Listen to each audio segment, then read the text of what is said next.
आज हम कार्बोहाइड्रेट्स की क्लासेस के बारे में पढ़ेंगे, यानी कि कितनी किस्म के हैं। हमने कार्बोहाइड्रेट का इंट्रोडक्शन पढ़ा है। ऐसे मालिक्यूल को किन को कार्बोहाइड्रेट का नाम देते हैं? ऐसे मालिक्यूल जिनके अंदर कार्बन होता है, हाइड्रोजन होता है और ऑक्सीजन होता है, उन मालिक्यूल्स को हम क्या कहते हैं? कार्बोहाइड्रेट्स। आपने 9-10 के अंदर पढ़ा है ग्लूकोज C6H12O6, इसको हम क्या कहते हैं? ये भी कार्बोहाइड्रेट की एक एग्जांपल है, लेकिन हम यहाँ एफएससी में मज़ीद तफसील से पढ़ेंगे कार्बोहाइड्रेट्स के बारे में। तो कार्बोहाइड्रेट्स का जो लफ्ज़ है ये कहाँ से आया है? ये कार्बोहाइड्रेट का लफ्ज़ ग्रीक ज़बान का लफ्ज़ है सैकराइड्स। सैकराइड्स को हम क्या कहते हैं? सेक्रोन। सेक्रोन का ग्रीक ज़बान में मीनिंग क्या है? शुगर, यानी कि मीठी चीज़, ठीक है ना। यानी जिसके अंदर भी कार्बोहाइड्रेट के मालिक्यूल आ जाएंगे वो मीठी होगी। जैसे कि यहाँ मैंने एग्जांपल लिखी है, जिनके अंदर कार्बोहाइड्रेट के मालिक्यूल होते हैं वो मीठी चीज़ें होती हैं। फिग, अंजीर, ठीक है ना, डेट्स, खजूरों के अंदर भी ये होती है, बहुत ज़्यादा मीठी होती हैं। अंगूर जो होते हैं, ग्रेप्स, उनके अंदर भी कार्बोहाइड्रेट्स के मालिक्यूल पाए जाते हैं। तो हम कार्बोहाइड्रेट को मज़ीद तफसील के साथ पढ़ेंगे कि इनकी कौन कौन सी क्लासें हैं। हम एफएससी में कार्बोहाइड्रेट को 3 क्लासों में तकसीम करते हैं। तो वो सबसे पहली क्लास कौन सी है? मोनोसेक्राइड है। सेकंड क्लास कौन सी है? डाइसेक्राइड है। और थर्ड क्लास कौन सी है? ट्राइसेक्राइड है। लेकिन आज हम सिर्फ किसके बारे में डिटेल में डिस्कस करेंगे? मोनोसेक्राइड के बारे में डिस्कस करेंगे। तो देखिए, मैंने मोनोसेक्राइड की खसूसियात के बारे में लिखा है कि मोनोसेक्राइड जो हैं, सबसे पहले इनकी करैक्टर्स क्या होती हैं, इनकी खसूसियात क्या होती हैं। मोनोसेक्राइड की करैक्टरिस्टिक्स, जो मोनोसेक्राइड होते हैं इनकी क्या खसूसियात हैं। तो देखिए, जो मोनोसेक्राइड होते हैं ये बहुत ही सिंपल किस्म के मालिक्यूल्स होते हैं, सादा किस्म के होते हैं। दूसरी इनकी खसूसियत है कि नंबर ऑफ कार्बन्स, इनके अंदर कार्बन कितने होते हैं? इनके अंदर कार्बन 3 हो सकते हैं, 4 हो सकते हैं, 5 हो सकते हैं, 6 हो सकते हैं या 7 हो सकते हैं। इससे ज़्यादा इनके अंदर कार्बन की तादाद नहीं होती। जैसे कि देखिए, मैंने इधर लिखा है, इसके अंदर कार्बन कितने हैं? 1 2 3। इसके अंदर कार्बन कितने हैं? 1 2 3।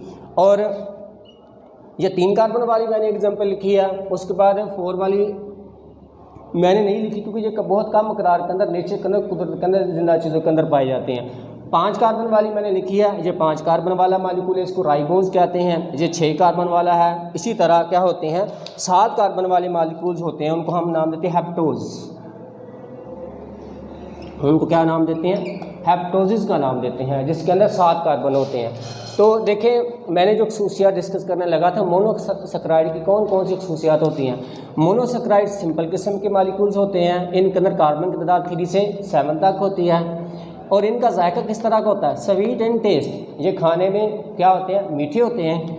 कैन नॉट हाइड्रोलाइज, ये मज़ीद छोटे मालिक्यूल में ब्रेक डाउन नहीं होते, यानी इनसे मज़ीद छोटे मालिक्यूल नहीं बनते। ये सबसे छोटे मालिक्यूल हैं। अगर इनके मालिक्यूल आपस में जुड़ जाएं तो बड़े मालिक्यूल ज़रूर बनते हैं। जैसे कि देखिए, मैंने ये लिखा है कंबाइंड फॉर्म के अंदर ये एक ग्लूकोज का मालिक्यूल है, ये दूसरा ग्लूकोज का मालिक्यूल है, ये तीसरा ग्लूकोज का। अगर बहुत सारे ग्लूकोज के मालिक्यूल जुड़ जाएँ ये वाले, तो बड़े मालिक्यूल ज़रूर बन जाते हैं। लेकिन ये वाला ग्लूकोज का मालिक्यूल टूट के मज़ीद छोटे मालिक्यूल नहीं बनते, यानी कि ये हाइड्रोलाइज नहीं होते, छोटे मालिक्यूल में तकसीम नहीं होते। इजीली सॉल्युबल इन वाटर, ये पानी के अंदर जल्दी हल हो जाते हैं। जैसे जो मोनोसेक्राइड होते हैं, इनको हम फंक्शनल ग्रुप के लिहाज से हम 2 कैटेगरी में डिवाइड करते हैं। फंक्शनल ग्रुप आपने 9th के अंदर केमिस्ट्री के अंदर पढ़ा था, बहुत सारे फंक्शनल ग्रुप होते हैं। एक को कहते हैं एल्डिहाइड ग्रुप, फंक्शनल ग्रुप का, एक है कीटो ग्रुप।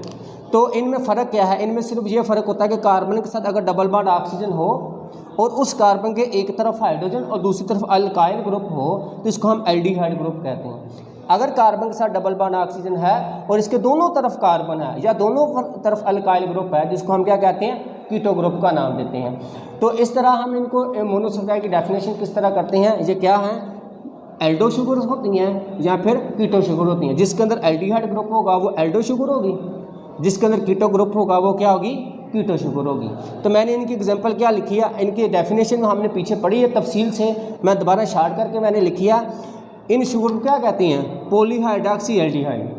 पॉली का मतलब ज़्यादा, हाइड्रॉक्सी का मतलब हाइड्रॉक्सिल ग्रुप। हाइड्रॉक्सिल ग्रुप किसको हम कहते हैं? कि देखें, इसके साथ जो है, इसके साथ H है, इसके साथ क्या OH है, इसके साथ क्या है OH है, इसके साथ H, इसके साथ H, इसके साथ H।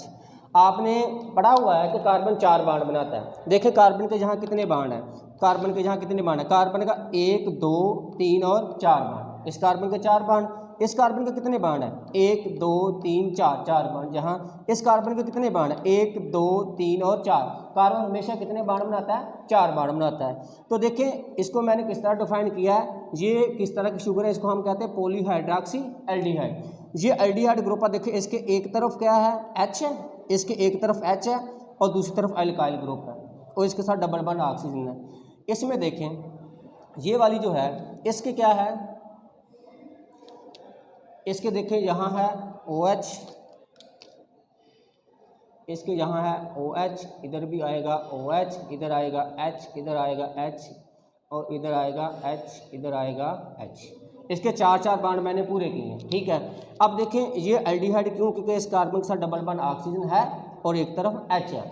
ये कीटोन क्यों है, क्योंकि इसके कार्बन के साथ डबल बॉन्ड ऑक्सीजन है तो इसके दोनों तरफ क्या है, अल्काइल ग्रुप है, कार्बन है, इसलिए इसको हम पॉलीहाइड्रॉक्सी क्या कहते हैं, एल्डिहाइड, इसको कहते हैं पॉलीहाइड्रॉक्सी कीटोन। पॉलीहाइड्रॉक्सी, पॉली का मतलब ज़्यादा, हाइड्रॉक्सी मतलब हाइड्रॉक्सिल ग्रुप, इसमें हाइड्रॉक्सिल ग्रुप कितने हैं, 1 2, इसलिए इसको क्या कहें पॉलीहाइड्रॉक्सी और एल्डिहाइड। इसको क्या कहते हैं, पॉलीहाइड्रॉक्सी कीटोन। क्यों कहते हैं, क्योंकि इसके अंदर हाइड्रॉक्सिल है, इसलिए इसको क्या कहते हैं पॉलीहाइड्रॉक्सिल। पॉली का मतलब ज़्यादा हाइड्रॉक्सिल ग्रुप है, तो यहाँ कीटो ग्रुप है, इसलिए इसको हम क्या कहते हैं पॉलीहाइड्रॉक्सी कीटोन का नाम देते हैं। तो मैंने आपको बताया कि हम जो मोनोसेक्राइड का इनको फंक्शनल ग्रुप के लिहाज से 2 क्लासेस में डिवाइड करते हैं। एक को हम कहते हैं एल्डो शुगर, दूसरे को हम क्या कहते हैं कीटो शुगर। तो ये क्या है, ये एल्डो शुगर है और ये क्या है कीटो शुगर है। इनको इनके नाम क्या है, आपकी बुक में लिखी हुई है इनके नाम। इसको हम क्या कहते हैं ग्लिसरॉल्डिहाइड, इसको क्या कहते हैं ग्लिसरॉल्डिहाइड। इसको क्या कहते हैं डाईहाइड्रॉक्सी। डाईहाइड्रॉक्सी का मतलब ये हाइड्रॉक्सिल है, ये भी हाइड्रॉक्सिल है, तो 2 हाइड्रॉक्सिल, डाई का मतलब 2 हाइड्रॉक्सिल हैं, इसी को कहते हैं डाईहाइड्रॉक्सी एसीटोन इसका नाम, ठीक है। ये आपको समझ आ गई है। हम अब नेक्स्ट आते हैं कि इनकी जो नंबर ऑफ कार्बन के लिहाज से इनकी हम जो क्लासिफिकेशन करते हैं, ये है फंक्शनल ग्रुप के लिहाज से इनकी क्लासें। ये वाली जो मोनोसेक्राइड की जो क्लासें हैं ये हैं कार्बन नंबर के लिहाज से, कि अगर 3 कार्बन हैं, 4 हैं, 5 हैं, 6 हैं, 7 हैं, तो उस हिसाब से हम इनकी जो क्लासें बनाते हैं। तो सबसे पहले जो ट्राईओजेज हैं, अगर 3 कार्बन है तो उनको क्या कहेंगे ट्राईओजेज। ट्राईओजेज की देखें मैंने इधर एग्जांपल लिखी है, इसमें क्या 1 2 3 कार्बन, इसमें कितने कार्बन है 1 2 3 कार्बन, इसलिए ये क्या है ट्राईओजेज है।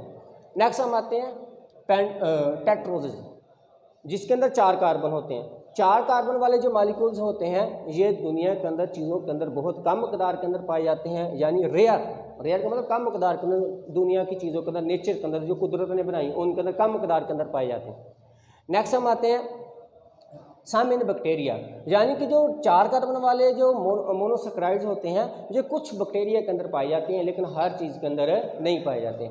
नेक्स्ट हम आते हैं पेंटोजेज की तरफ, ऐसे मोनोसेक्राइड जिनके अंदर कार्बन की तादाद कितनी होती है 5 होती है। देखें इसके अंदर कार्बन की तादाद कितनी है 1 2 3 4 एंड 5, इसलिए इसको क्या कहते हैं पेंटोज। आपने ये गिनती पढ़ी हुई है केमिस्ट्री के अंदर, ठीक है ना, methane ethane propane butane pentane hexane पढ़ी है ना, कि जितने कार्बन उस हिसाब से इनको नाम देते हैं।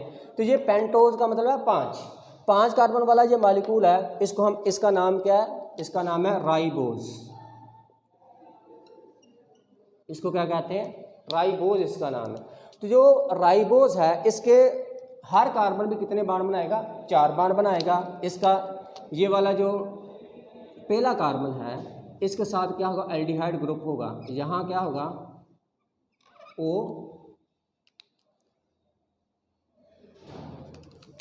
राइबोज,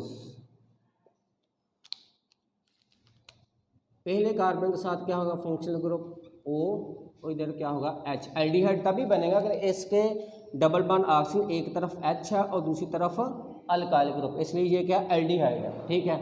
तो देखें इसका जो पहला कार्बन इसने 4 बॉन्ड बनाए हुए हैं, किस तरह 1 2 3 4, इसके कितने हैं 1 2 3 और चौथा मैंने ये देखो बना दिया, ठीक है 1 2 3।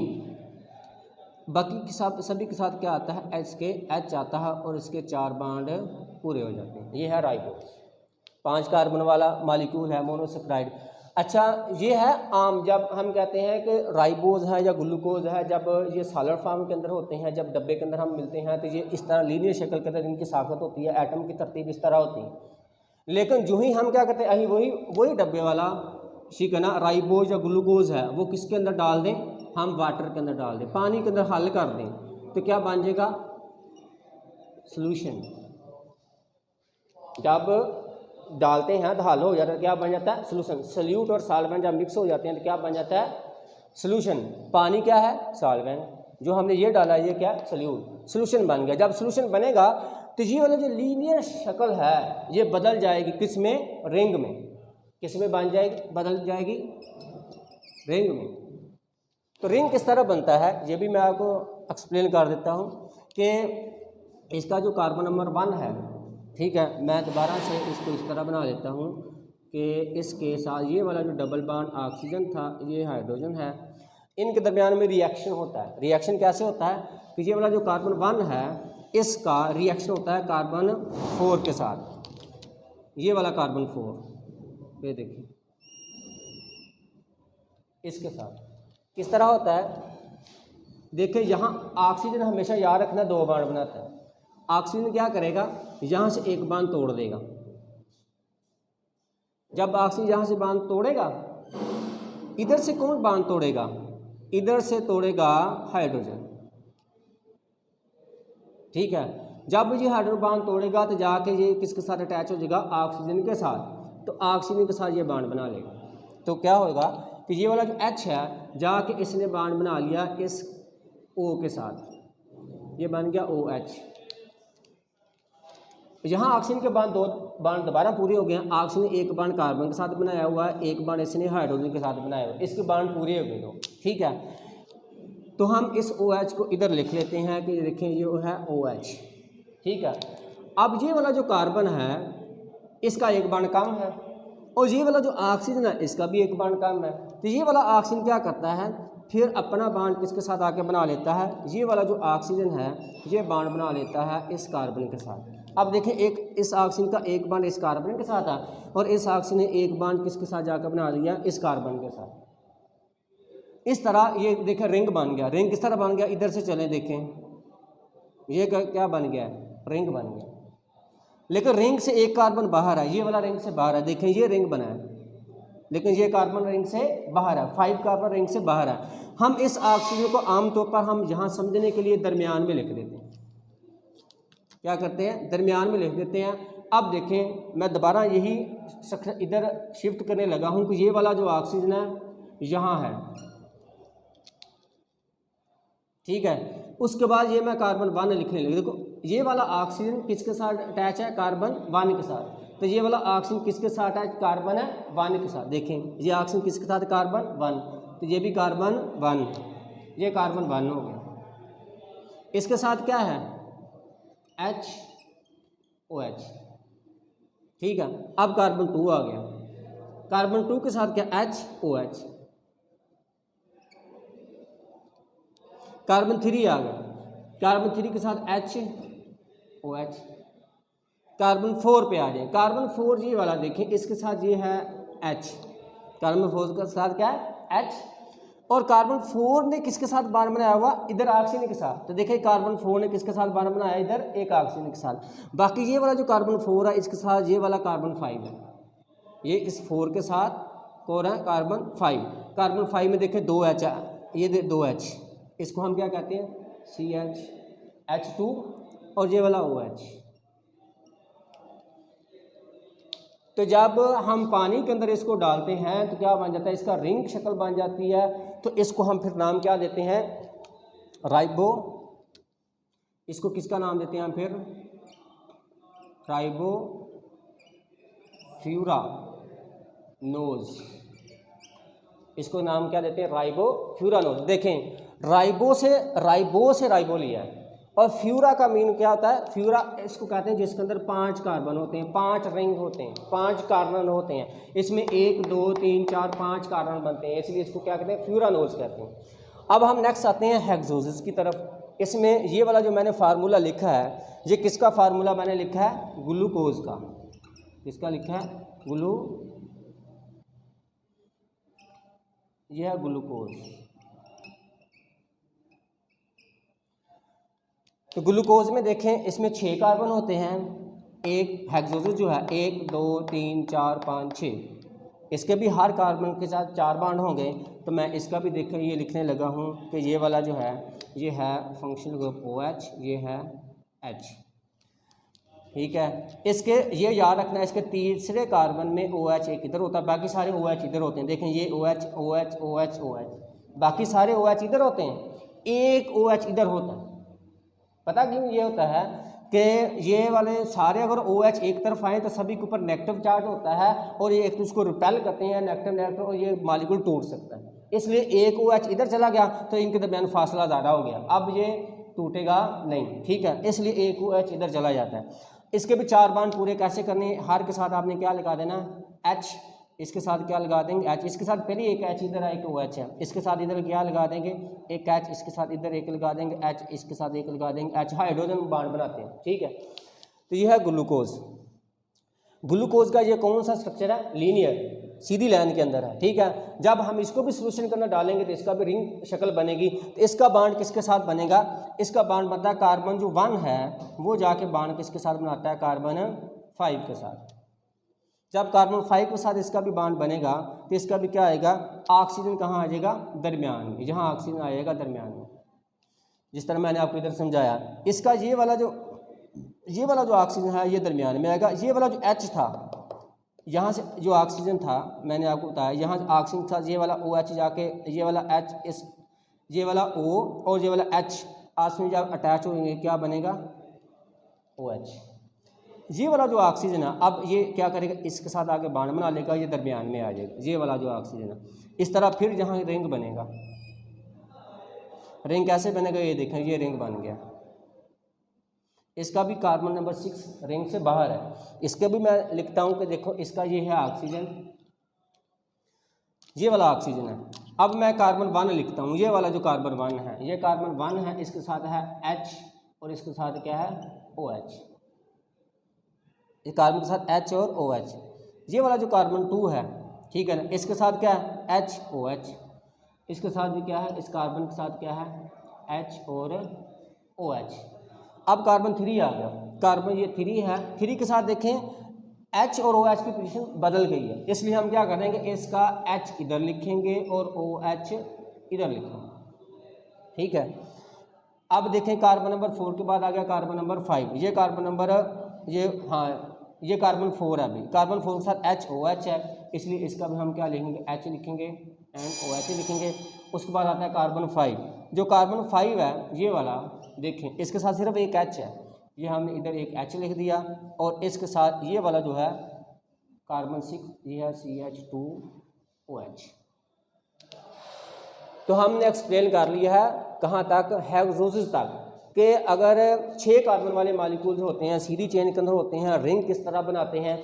आगे आता है हेप्टोसिस, हेप्टोसिस भी बहुत कम मकदार के अंदर नीचे के अंदर पाए जाते हैं, ठीक है ना, इसलिए इनको भी हमारे सिलेबस के अंदर डिस्कस नहीं किया गया। इसका नाम क्या है, इसको हम नाम देते हैं, क्या नाम है ग्लाइको, इसको क्या नाम देते हैं ग्लाइको, ग्लूकोज है ना, ग्लाइकोपाइरानोज, इसको क्या नाम देते हैं ग्लाइकोपाइरानोज। जिस तरह फ्यूरा 5 को कहते हैं, पायरा किसको कहते हैं 6 को कहते हैं। इसके अंदर क्योंकि 6 कार्बन है, 1 2 3 4 5 6, ठीक है। रिंग की शक्ल में इसका नाम है ग्लाइकोपाइरानोज और लीनियर में इसका नाम है ग्लूकोज। इसका नाम लीनियर में राइबो, इसका नाम है राइबोफ्यूरानोज। लास्ट में हम आते हैं कि जो मोनोसैकराइड्स हैं ये फ्री स्टेट्स में कहाँ पाए जाते हैं। मैंने आपको पहले बताया कि ये फेक अंजीर के अंदर पाए जाते हैं, ये भी मीठी होती है, खजूरों के अंदर डेट्स के अंदर पाए जाते हैं, ग्रेप्स अंगूरों के अंदर ये पाए जाते हैं। और उसके बाद एक ग्लूकोज का मॉलिक्यूल ये वाला अकेला अकेला होता है, फ्री स्टेट का मतलब ये है। उसके बाद कंबाइंड का मतलब मैंने आपको बताया कि अगर ये वाले ग्लूकोज के मॉलिक्यूल आपस में जुड़ जाएं बड़ा मॉलिक्यूल बन जाता है। इस तरह ग्लूकोज के मॉलिक्यूल जो किसके अंदर पाए जाते हैं कंबाइंड फॉर्म के अंदर, मोनोसैकराइड सेलुलोज पौधों के अंदर, पत्तों के अंदर, सेल वाल के अंदर होता है। ग्लाइकोजन जो है हमारे जिगर के अंदर जो हम खुराक करते हैं जाके स्टोर होता है, और स्टार्च के मॉलिक्यूल भी पौधों के अंदर पाए जाते हैं। जो हम आटा खाते हैं रोटी का, गंदम का, चावल का, मकई का, इसको हम स्टार्च का नाम देते हैं। इसके अंदर ग्लूकोज के मालिक्यूल बहुत ज़्यादा होते हैं, इकट्ठे फॉर्म के अंदर होते हैं। उसके बाद आते हैं, जब हम ये खुराक खाते हैं तो हमारे खून के अंदर जाती है, हमारे खून के अंदर डाइजेस्ट होती है, हजम होती है, तो हमारे खून के अंदर ग्लूकोज की मकदार कितने % पाई जाती है? 0.08% हमारे खून के अंदर मोनोसेक्राइड की मकदार, ग्लूकोज की मकदार पाई जाती है। उसके बाद हम फॉर्मेशन, ये वाली जो हम कहते हैं ग्लूकोज के मालिक्यूल बनते कहाँ हैं, तो आपने ये पढ़ा हुआ है पहले भी 9th-10th के अंदर, तो वाटर और कार्बन डाइऑक्साइड किसकी मौजूदगी में? सनलाइट की मौजूदगी में। सनलाइट की, सूर्य की रोशनी की मौजूदगी में रिएक्शन करते हैं तो ग्लूकोज बनता है C6H12O6। उसके बाद हम आते हैं, ये भी आपके सिलेबस में बताया है, अगर हमने पौधों ने 10 ग्राम, कितना? 10 ग्राम, बिल्कुल थोड़ा सा होगा, इतना होगा 10 ग्राम, 1000 ग्राम होते किलो होता है ना, तो 10 ग्राम इतना की होगा ना। 10 ग्राम अगर ग्लूकोज पौधे के अंदर बनना है तो सूरज की एनर्जी कितनी इस्तेमाल होती है? सूरज की जो एनर्जी इस्तेमाल होती है वो इस्तेमाल होती है 717.6 किलो कैलोरी। किलो कैलोरी का मतलब क्या है? ये यूनिट है एनर्जी के, कि इतनी एनर्जी सूरज की इस्तेमाल होगी तो 10 ग्राम क्या बनेगा? ग्लूकोज बनेगा। तो ये वाला जब पौधे के अंदर ग्लूकोज बन जाता है, फिर हम इन पौधे से हम क्या करते हैं? सब्जियां खाते हैं, फल खाते हैं, जो हमारे जिस्म के अंदर चले जाते हैं ग्लूकोज के मालिक्यूल। तो 10 ग्राम अगर हम ग्लूकोज खाएंगे तो यही एनर्जी दोबारा क्या होगी? ब्रेकडाउन होगी। किस शक्ल में? जब क्या होता है C6H12O6 की क्या होती है? ब्रेकडाउन होती है। किसकी मौजूदगी में? ऑक्सीजन की मौजूदगी में ब्रेकडाउन होती है। इससे दोबारा वाटर बनता है, क्या बनता है? कार्बन डाइऑक्साइड बनती है, ATP के मालिक्यूल बनते हैं, ये एनर्जी बनती है हमारे जिस्म के अंदर। तो ये वाली एनर्जी हम फिर इस्तेमाल करते हैं। असल में एनर्जी किसकी थी? सूरज की थी। सूरज ने क्या किया था? पानी और कार्बन डाइऑक्साइड ज़मीन से और हवा से ली और इन दोनों को जोड़ कर ग्लूकोज बना दिया, इसके अंदर एनर्जी स्टोर कर दी सूरज की। लेकिन जब हमने खाई तो हमारे अंदर जब ये डाइजेस्ट हुए, इनकी जब हजम हुए तो इनसे एनर्जी निकली, और एनर्जी किस शक्ल में निकली? ATP की एनर्जी की शक्ल में निकली। ये वाली एनर्जी हम इस्तेमाल करते हैं और ये इस्तेमाल होती है, इतनी ही एनर्जी।